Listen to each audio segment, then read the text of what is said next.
Welcome to the Stone Soup Recovery Podcast. Your host, Adam and Sean, will talk about their lives and living in recovery.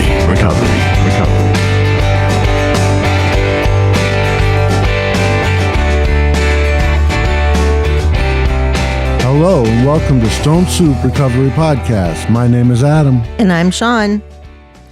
Hello, welcome. I hope you all are doing well this week. Today is the 7th of March. We're just kind of coming into spring here. Yeah. It's beautiful sunny out today. How was your week, Adam? I had a great week. I ran into a friend of mine that I've known. He's in recovery.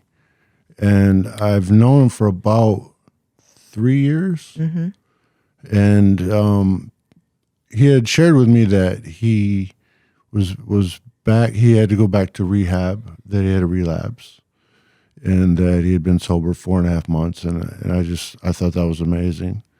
And it reminded me and made me think of my relapse and kind of the road that I took. And so I started to deconstruct my relapse again in my head, and I thought it'd be good for me. You know, it would help strengthen my recovery to not forget where I came from. Mm-hmm. And so I was really thankful that we bumped into him when we did, you know, because it started me thinking about what it was like for me to be back to drinking after I had almost a year of sobriety, and I relapsed. And I thought about it long and hard. And I realized that I relapsed long before I picked up that drink. Mm-hmm. Long before I did. I quit doing things in my life to manage and to cope with those daily effects of my alcoholism. Mm-hmm. It's a disease and it needs to be managed daily. And I quit doing this self-care. And that was a big one for me because that was my medication. Yeah. And so on top of being in a relapse, feeling the shame and guilt and everything that comes with it, my brain was unbalanced because I wasn't taking my meds. So that made things and compounded things even worse, 10 times as bad as it would have been had I just stayed on my meds. Mm-hmm. And I thought about what it was like to be in those dark moments and to feel so alone in the middle of a relapse. Mm-hmm. I've been there. And I've been the guy that I fought myself to go to the liquor store, and I fought myself to not drink the next drink, but I knew I had that compulsion, that drive, that inner need that was bigger than me at the moment. Yeah. Well, that kind of leads us to the topic that I kind of wanted to talk about, is this new drug called naltrexone. And it's spelled Naltrexone. Okay. Hydrochloride tabs, and they come in 50 milligrams. And it's been approved by the FDA. And what it does is it gradually reduces cravings for alcoholics. That's wonderful. That sounds a lot like Suboxone for people who have problem with opioid use disorder. Yeah, you know, it said that they have used naltrexone for opiate disorder as well, but they have found that it works better for alcohol disorder. And it's been through this what's called the Sinclair. I'm trying to find his first name. Dr. David Sinclair is the one who discovered this, and you can get this medication over the internet. You don't even have to go to a clinic. But wow. I'm not real sure if a regular doctor can prescribe it, but you can do it over the internet through this doctor, and it's $195 for your initial eval, and then they do follow-up, and that's $110. And then the medication itself is $20 to $40 a month. So it's affordable. It is really, even if you don't, I mean, if you don't have health insurance, I don't know if it's covered by health insurance yet. Well, I spent a lot more on vodka than I would have on medication. So if I could afford that, I'm sure I could afford the medication. Yeah, it also helps with depression and anxiety, they have found. So what it does, that's kind of similar. Like I quit smoking back in 2005 now. It's been a long time. And I used Chantix back in the day. And there was a lot of side effects with Chantix where people would start taking it and they would have bad dreams or they would feel agitated or, whatever. And they would stop taking it and it didn't work for them. I feel myself that they probably didn't take it long enough and give it a good enough shot. But nonetheless, that's what I used to quit smoking, and it worked like a charm. It worked really well for me. I haven't smoked since. And what it did was it's the same effect as what this naltrexone does for alcoholics and also for, opiate addiction. It blocks the receptors in the brain that get the pleasure from that particular drug. That drug hits the brain, the receptors grab onto it, and they go crazy. They just want that drug, the alcohol or whatever.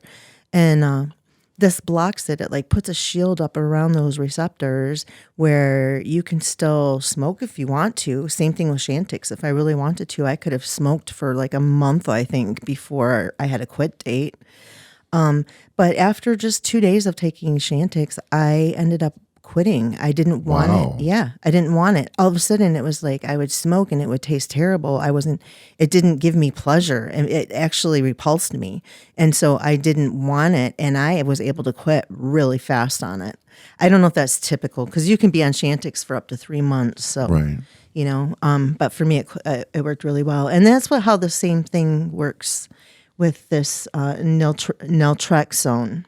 Is it blocks those receptors in the alcoholics so that they no longer have the cravings or the urges that they had before. They actually are able to drink alcohol even while on the medication as long as they're taking the medication. Really? Yes. Now that flips every model of sobriety that I've ever known right on its head. When I first heard that, I wasn't sure what to think about that. Yeah, I'm not quite sure yet what to think about it either. It's a new kind of therapy, and it's really interesting. It's something new, on the horizon. So they're looking at treating the very symptoms in the way that it interacts with your brain. So you're cutting off that symptom. Basically, you're not allowing it to function within your brain. So therefore, you're not going to want to drink. Yeah, the drug is not hitting the receptors that want the drug. Right. There's now a shield, and nothing can break through that shield. And so they're not getting any of that drug anymore. And so the pleasure center isn't getting hit with alcohol or with, an opiate or with, I thought the TED Talk was very interesting with the way she Yes. explained how she went through and tried so many different therapies. And, even these bougie ones where she ended up meditating all day. And, Yeah. so I thought that was really interesting. And Yeah, her name was Claudia Christian, Christian. It was on TEDx Talks on YouTube, and it was so interesting. It was about a 20-minute or so she spoke on there, and it was just so interesting to hear all the facts of this new medication and how it can help people in the future. I think it's wonderful. Have you ever heard of one called Vivitrol? I might have. Vivitrol is a monthly shot that they offer. They offered it to me when I was in rehab, when I was getting ready to get out, if I wanted to be on that program. And I think it works similar, but it's a different type of medication. Mm-hmm. But I think it's supposed to work with the cravings and act almost as a blocker in your brain. But I'm not quite sure. But I believe that's how it works. Yeah.